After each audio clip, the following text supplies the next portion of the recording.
दोस्तों फार्मेसी में चाहे डी फार्मेसी कर लीजिए या फिर बी फार्मेसी कर लीजिए, दोनों के ही अपने अपने बेनिफिट्स हैं, दोनों के ही अपने अपने स्कोप्स हैं। डी फार्मेसी बहुत सारे स्टूडेंट्स करते हैं जैसे ही 12th कंप्लीट कर लेते हैं, जिन्हें एकदम से अर्निंग स्टार्ट करनी है या फिर अर्निंग सोर्स अपना बनाना है। बी फार्मेसी में क्योंकि टाइम लगता है, 4 साल का कोर्स है, थोड़ा लंबा चलता है, इसलिए इसमें भी काफी सारे स्टूडेंट्स एडमिशन लेते हैं। पर ज्यादातर इसमें वही स्टूडेंट्स एडमिशन लेते हैं जो सीरियसली पूरे कोर्स को पढ़कर आगे बढ़ना चाहते हैं या फिर मेडिसिन लाइन में कुछ आगे निकलना चाहते हैं या फिर अपनी मैन्युफैक्चरिंग स्टार्ट करना चाहते हैं। बहुत सारे अलग अलग ऑप्शंस होते हैं, दोनों के ही अपने अपने फायदे हैं, जैसा मैंने आपको शुरू में बताया। डी फार्मेसी और बी फार्मेसी पर बहुत सारी वीडियोस अब तक हमने बनाई हैं और जब जब आप लोगों का कोई भी रिकमेंडेशन आया है या जब जब आपके कोई भी सवाल आए हैं, उस पर हम वीडियोस लेकर आते हैं और आपके डाउट्स को क्लियर करने की कोशिश करते हैं। बी फार्मेसी कोर्स 4 साल का है, डी फार्मेसी की बात करोगे तो 3 साल का हो जाता है, क्योंकि लेटरल एंट्री इसमें मिल जाती है। और आपके जितने भी सवाल जो हमारे पास आए थे, जो डिटेल्ड वीडियो बनाने के लिए आपने बोला था, जिसमें हम आपको अभी बताएंगे कि क्या है प्रोसेस, क्या है एलिजिबिलिटी, मतलब एडमिशन आप कैसे ले सकते हैं, एलिजिबिलिटी क्या है, ड्यूरेशन क्या होगा, फीस क्या होगी, अच्छे कॉलेजेस कौन से हैं, एग्जिट टेस्ट कैसे होगा, पीसीआई कैसे चेक करें, ऐसे बहुत सारे सवाल जो आप लोगों ने पूछे हैं, आज उन सभी सवालों के जवाब देने की कोशिश करेंगे अपनी इस वीडियो के माध्यम से। क्योंकि हर साल लाखों स्टूडेंट्स एडमिशन लेते हैं, लाखों बता रहा हूं मैं आपको, क्योंकि बहुत सारी सीट्स हैं, बहुत सारे कॉलेजेस हैं, बहुत सारी यूनिवर्सिटीज हैं और वो सभी फार्मेसी कोर्सेज करवाते हैं और कोर्सेज करने के बाद स्टूडेंट्स अलग अलग सेक्टर्स में निकल जाते हैं। डी फार्मेसी वाले ज्यादातर फार्मेसिस्ट बन जाते हैं, मतलब अपनी शॉप खोल लेते हैं। बी फार्मेसी वाले और भी अपने अलग अलग सेक्टर्स में चले जाते हैं। तो अभी मैं आपको डिटेल में बताऊंगा बी फार्मेसी के बारे में। ज्यादा कुछ जानने के लिए दोस्तों बने रहिए हमारे इस वीडियो के साथ। नमस्कार दोस्तों, फिर एक बार स्वागत करता हूं आप सभी का अपने इस यूट्यूब चैनल पर, जिसका नाम है यूनिवर्सिटी इंडिया। मेरा नाम है वीरेंद्र वर्मा। दोस्तों हालांकि जैसा मैंने आपको पहले बताया कि बहुत सारी वीडियोस अब तक हमारे द्वारा बनाई गई हैं। PCI pharmacy council of India कैसे काम करता है, कब बना था, कब कब इसमें अमेंडमेंट्स हुए, उस पर डिटेल्ड वीडियो हमारे इसी चैनल पर अवेलेबल है। डी फार्मेसी का एग्जिट टेस्ट किस तरह से होता है, किस किस तरह से एग्जाम ली जाते हैं, वो सब वीडियोस भी अवेलेबल हैं। और जब जब कोई अपडेट आते हैं फार्मेसी को रिलेटेड, हम अपने इस चैनल पर अपडेट करते रहते हैं। हम बात करते हैं सबसे पहले बी फार्मेसी करने के लिए जो उसकी एलिजिबिलिटी है। दोस्तों एलिजिबिलिटी की अगर हम बात करें, बी फार्मेसी आप करना चाहते हैं, 12वीं आपकी पास होनी चाहिए किसी भी रिकॉग्नाइज बोर्ड से। कोई भी रिकॉग्नाइज बोर्ड हो, जो भी कोई सरकार द्वारा मान्यता प्राप्त है, वहां से आपने 12th पास की है। 12th में आपके पीसीबी हो या पीसीएम हो, फिजिक्स केमिस्ट्री मैथ हो या फिजिक्स केमिस्ट्री बायो हो, आप कर सकते हैं फार्मेसी। साथ ही आपके 50% मार्क्स होने चाहिए। 50% मार्क्स हैं तो इजीली आपका एडमिशन हो जाएगा। यही 3 क्राइटेरिया हैं जो कि एलिजिबिलिटी को दर्शाते हैं और अगर ये 3 चीजें आप पूरी कर लेते हैं तो आपका एडमिशन आसानी से हो जाता है। अब हम बात करते हैं ड्यूरेशन की। ड्यूरेशन क्या होता है दोस्तों? बी फार्मेसी जहां 4 साल का कोर्स है, वहीं डी फार्मेसी 2 साल का कोर्स होता है। डी फार्मेसी करने के बाद अगर आप बी फार्मेसी करने की सोच रहे हैं तो ये कोर्स 3 साल का बन जाता है। बी फार्मेसी के बाद आप एम फार्मेसी करना चाहते हैं तो ये कोर्स 2 साल का होता है।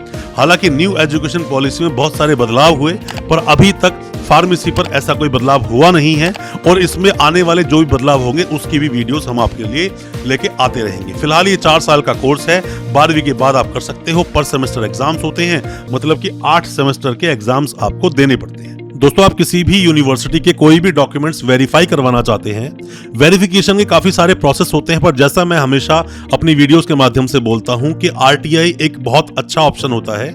गवर्नमेंट प्रोसेस के थ्रू आपके डॉक्यूमेंट्स वेरीफाई हो जाते हैं। फिर भी आप चाहे तो सीधा यूनिवर्सिटी से ही वेरीफाई करवा सकते हैं। यूनिवर्सिटीज अपनी वेबसाइट पर डिटेल डाल के रखती हैं, या फिर आरटीआई लगवाएं, इसमें हम आपकी मदद कर सकते हैं। और अगर कोई भी डॉक्यूमेंट किसी भी यूनिवर्सिटी से आपने लिए हैं, अब फर्दर डॉक्यूमेंट्स आप निकालना चाहते हैं, माइग्रेशन डिग्री, एलओआर, ट्रांसक्रिप्ट, कुछ भी निकालना चाहते हैं और आप यूनिवर्सिटी से बहुत दूर हैं, आप हेल्पिंग हैंड चाहते हैं, तो हो सकता है इसमें भी हम आपकी कोई मदद कर सके। कोई भी डॉक्यूमेंट्स जो आपके यूनिवर्सिटी में भी पेंडिंग है, और दोस्तों कोई भी आप मदद चाहते हैं वेस्ट प्रोसेस में या फिर डिग्री को वेरीफाई करवाने के लिए, आप हमसे भी कांटेक्ट कर सकते हैं। अब हम बात करते हैं इसकी फीस के बारे में कि बी फार्मेसी की फीस कितनी होती है। दोस्तों वैसे तो बी फार्मेसी की जो फीस है, अगर आप किसी कॉलेज से करेंगे, गवर्नमेंट कॉलेज से, तो इसकी पर ईयर की फीस 20,000 रुपए से लेकर 70,000 रुपए तक हो सकती है।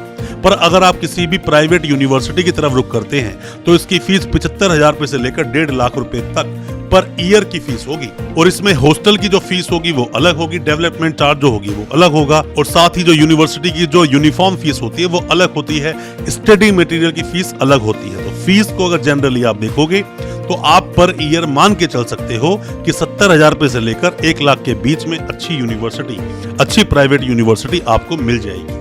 क्योंकि एग्जामिनेशन जो बॉडी होती है, एग्जामिन जो बॉडी होती है, प्राइवेट यूनिवर्सिटी खुद में होती है, खुद में ही आंसर शीट चेक की जाती है, खुद ही नंबर दिए जाते हैं, खुद ही प्रैक्टिकल करवाते हैं और खुद ही थ्योरी करवाते हैं। तो यहाँ आपको ये बेनिफिट्स मिल जाते हैं, बट ऐसा कॉलेजेस में नहीं होता। कॉलेजेस की आंसर शीट चेक होने जाती हैं, तो वहां पर थोड़ा सा आपको डर हमेशा लगा ही रहता है। तो फीस के बारे में बताया, ड्यूरेशन के बारे में मैंने आपको बताया और एलिजिबिलिटी बताई। अब बताते हैं एडमिशन प्रोसेस के बारे में। दोस्तों, आपके पास 50% मार्क्स हैं, साथ ही आपने किसी भी रिकॉग्नाइज बोर्ड से कंप्लीट किया है अपनी 12th को, साथ में पीसीबी या पीसीएम है। अब आप एडमिशन ले सकते हैं डायरेक्ट, मतलब कि बहुत सारी यूनिवर्सिटीज और बहुत सारे कॉलेजेस डायरेक्ट आपको एडमिशन देते हैं। बी फार्मेसी में एंट्रेंस देने की आपको जरूरत पड़ेगी नहीं, मतलब डायरेक्ट आपका एडमिशन हो जाएगा। क्योंकि एंट्रेंस भी होते हैं बहुत जगह यूनिवर्सिटीज में, वो एक अलग यूनिवर्सिटीज हैं, बट बहुत सारी यूनिवर्सिटीज आपको डायरेक्ट एडमिशन देगी, एंट्रेंस नहीं देना पड़ेगा और सीधा एडमिशन लेने के बाद आपकी एजुकेशन मतलब पढ़ाई आपकी शुरू हो जाएगी और पढ़ाई करने के बाद हर सेमेस्टर में इसके एग्जाम्स होते हैं। साथ ही दोस्तों, हम बात कर लेते हैं बेस्ट कॉलेजेस कौन कौन से हैं। दोस्तों, हमेशा मैं आपको बोलता हूं कि आप कोशिश कीजिए कि आपका एडमिशन गवर्नमेंट यूनिवर्सिटी में हो, गवर्नमेंट कॉलेज में हो, मतलब सरकारी संस्थान में हो। क्योंकि अगर आप ऐसा करते हो तो यहाँ पर सवाल या जवाब, जो भी कुछ आपके सवाल पूछे जा सकते हैं फ्यूचर में, उन सब से आप बच जाते हो। प्राइवेट यूनिवर्सिटी में भी एडमिशन ले सकते हो, प्राइवेट यूनिवर्सिटी को अच्छे से टटोल लें तभी एडमिशन ले, ऐसे ही एडमिशन आप ना लें। क्योंकि बहुत सारी चीजें प्राइवेट यूनिवर्सिटी में आपको देखनी पड़ती है। क्या क्या देखना पड़ता है? सबसे पहले पीसीआई का अप्रूवल, वो तो आपको गवर्नमेंट कॉलेज में भी देखना चाहिए।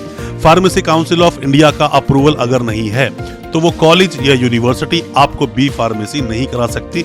आप करना भी मत अगर आपको क्लियर कट पीसीआई का अप्रूवल अगर वेबसाइट पर नहीं दिखता है तो। साथ ही उस कॉलेज या उस यूनिवर्सिटी की सीट्स चेक करें, कितनी सीट्स हैं। कई बार ऐसा हुआ है, पहले भी ऐसा देखा गया है, कई सारी प्राइवेट यूनिवर्सिटीज ने जिनके पास अप्रूवल 120 सीट का या 60 सीट का था, 300 400 एडमिशंस ले लिए, बाद में स्कैम में फंसे और बाद में स्टूडेंट्स के साथ बहुत सारी प्रॉब्लम्स हुई। यूनिवर्सिटी तो ले देकर निकल जाती है इन चीजों से, बट फंसता कौन है? स्टूडेंट। साथ में ही कॉलेज या यूनिवर्सिटी में जहां भी आप एडमिशन लेने की सोच रहे हैं उसमें लैब्स चेक कर लें। लैब्स होनी चाहिए अच्छी, जहां आप प्रैक्टिकल करेंगे और प्रैक्टिकल करने के साथ साथ नॉलेज उससे बढ़ती है, तो लैब्स का होना बहुत ज्यादा जरूरी है। 4 साल का टाइम आपको लगता है इसमें फार्मासिस्ट बनने के लिए, फिर चाहे उसके बाद आप मेडिसिन को मैन्युफैक्चरिंग यूनिट डालें या फार्मासिस्ट बन जाएं, वो डिपेंड आप पर करता है। और एज की भी अगर बात करें तो मैंने देखा है इसके अंदर 30-35 साल के लोग भी बी फार्मेसी करते हैं, तो ऐसा घबराने की जरूरत आपको नहीं है। बी फार्मेसी एक अच्छा कोर्स है, करना चाहिए। डी फार्मेसी के अपने बेनिफिट्स हैं और बी फार्मेसी के अपने बेनिफिट्स हैं। बी फार्मेसी में आपको एडमिशन लेना चाहिए। कोई भी किसी भी तरह के सवाल हैं एडमिशन लेने को लेकर, कोई अच्छी यूनिवर्सिटी आप जानना चाहते हैं, कॉलेज जानना चाहते हैं, फीस के बारे में जानना चाहते हैं, कोई भी सवाल है आपके, कमेंट बॉक्स में सवाल पूछें या व्हाट्सएप करें, हम आपको रिप्लाई जरूर करेंगे। हो सकता है हमारे किसी रिप्लाई से, हमारे किसी सजेशन से आपको कोई मदद मिल सके। अच्छा लगा हो आज का वीडियो, हमारे वीडियो को ज्यादा से ज्यादा अपने दोस्तों, परिजन, परिवार तक शेयर करें ताकि वो भी अपने आप को जानकार बना सकें। चैनल को सब्सक्राइब करना बिल्कुल ना भूलें, साथ में लगा बेल आइकन जरूर दबा दें ताकि इसी तरह की एजुकेशनल वीडियोस आप तक पहुंच सके सबसे पहले।